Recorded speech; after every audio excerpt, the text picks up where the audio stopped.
അസ്സലാമലൈക്കും. അപ്പൊ നമ്മൾ ഇന്ന് അൺബോക്സ് ചെയ്യാൻ പോകുന്നത് എൻ്റെ ഉമ്മി ഇന്ന് എനിക്കൊരു കുറച്ച് സ്നാക്സ് വാങ്ങിച്ചുകൊണ്ട് വന്നിട്ടുണ്ട്. നമ്മളപ്പോൾ അത് അൺബോക്സ് ചെയ്യാൻ പോകുന്നതാണ്. ആദ്യം തന്നെ ഒരു ടൊമാറ്റോ മാർക്കാണ് നമുക്കുള്ളത്. മുറുക്കിൻ്റെ ഭയങ്കര ഇഷ്ടമാണ്, എൻ്റെ ഫേവറേറ്റ് ആണിത്. പിന്നെ ഒരു കോൺഫ്ലെക്സോ അതിൻ്റെ ഒരു മിക്സ്ചർ പോലത്തെ ഒരു സാധനമാണ്. Third one bread. ഹായ്, രണ്ടൂടെ ജാമുണ്ട് കേട്ടോ. അത് കഴിഞ്ഞിട്ട് ഒരു ബിസ്ക്കറ്റ്. ഇത് ക്രാക്കാണ്.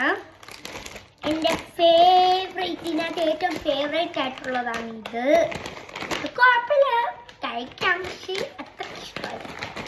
ഇത് ചായയുടെ ഒക്കെ മുക്കി കഴിക്കാം. ഇതെനിക്ക് സ്കൂളിലേക്ക് കൊണ്ടുപോകാം. അത് ഹെൽത്തി അല്ലേ, അപ്പോൾ ബ്രെഡും ജാമും കൊണ്ടുപോകാം. അല്ലെങ്കിൽ ബ്രെഡ് വെറും ടോസ്റ്റ് ചെയ്ത് നമുക്ക് കൊണ്ടുപോകാം. അതുവരെ ഞാൻ കൊണ്ടുപോകും. അപ്പം ഞാൻ ഇത് വീട്ടിൽ വന്നിട്ട് കഴിക്കും. അപ്പോൾ നമ്മുടെ വീഡിയോ ഇത്രേ ഉള്ളൂ. ടാ.